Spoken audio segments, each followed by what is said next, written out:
Hey guys, you are with BillHamawi, aka Spitroasted. Today I'm going to show you the best Nvidia GPU settings using the Nvidia control panel. What we want to do is just go to your desktop, right click, go to Nvidia control panel, click that, open this up. Now you see this window here, this Nvidia control panel. The first tab is the 3D settings, and what we want to do is we want to go to use advanced 3D image settings and then click take me there. Now this will allow you to customize the settings that you can use on your Nvidia GPU. Your image sharpening, I would disable it. It doesn't look good. AMD does a better job when it comes to image sharpening. Nvidia doesn't. Your ambient occlusion should be set to off. Anisotropic filtering should be application controlled because you want your application to control it. Anti-aliasing FXAA should be off. Gamma correction should be off. And this is all related to anti-aliasing. Anti-aliasing mode should be set to application controlled because you might want to have it differently. You might want to have it set differently for each different application.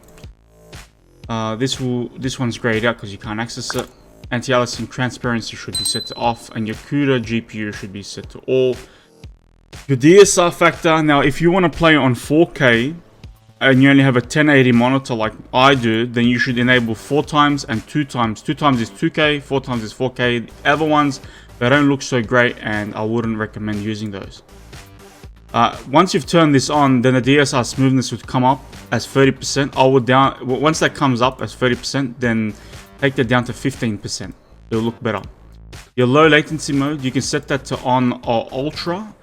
I generally leave it off, because it does affect your frames and your FPS, and I would prefer to have higher frames, and you're not going to really feel 0.01 ms extra or faster speeds on your mouse. Now you might be different and you might say, hey, I can feel it, but I used to be a pro Call of Duty player and a semi-pro Counter-Strike player, and I can be honest with you, it doesn't do shit. Max frame rates, I set that to off. Multi-frame sampled MFA, set that to off. OpenGL, rendering GPU should be auto selected. And then your power management mode, you should set this to prefer maximum performance. Okay. Preferred refresh rate, you can set that to application controlled, or you can set it to your highest available, which it should be the highest available. Shader case should be on.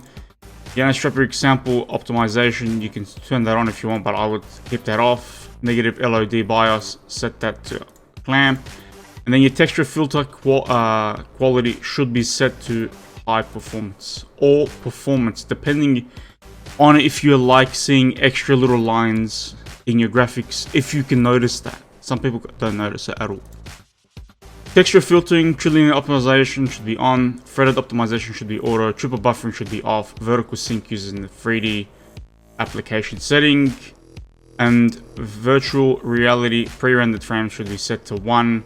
And virtual reality variable rate super sample should set to off. And then that will give you the best performance using the manage 3D settings. And yes, we want to apply those. Sorry, I forgot to click the button down here. Nothing you want to change in the physics settings, unless you want to use your CPU other than well, I got a 3080, other than your GPU, but I would set that to actually 3080 because you want that too. Now here you can go, when you go into here now, you can select your monitor and set the refresh rate, because sometimes when you insert your cable into your graphics card, it doesn't actually select the right refresh rate, and it usually comes up to Ultra HD, SD, and that only shows 60, and you can't select higher. So you might want to put that onto the PC 1920 by 1080 at 240 Hz, right? And you can also come back, and there's a little bug where it doesn't let you customize once you select it onto the resolution over here. But if you come back and go to change resolution, whoa, see, it's not going to let me do that, which is okay. Yeah, I can't select it. But if you customize, you can overclock your own graphics settings, and that will just push your monitor a little bit faster, and you can see more refresh rate. For me, 240 Hz. Adjust your desktop It's color settings. I'd leave this all standard unless you're playing first person shooter and you want that color edge where you can see, you know, you want to see your enemy pop out of the screen a bit more.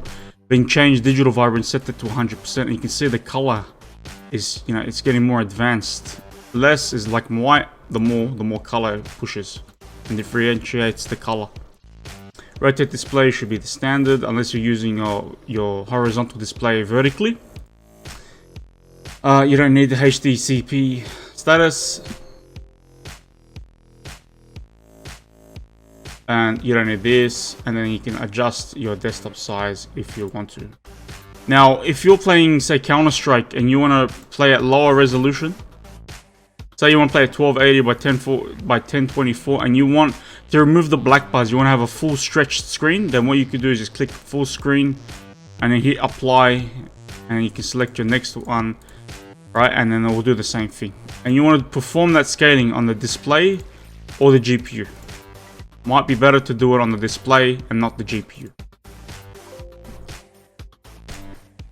I don't like that, so I'm not going to turn it on. Obviously, this is where you can set, you know, which display on which side is coming up. You just right click, hit identify, and it'll show you which display is which. And then these are the settings that I would not touch. I mean, you could go like this, but not going to really help you that much.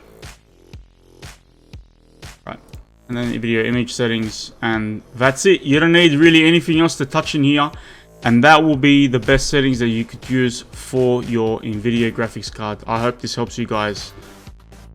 If this was helpful, please hit the subscription button and like this video.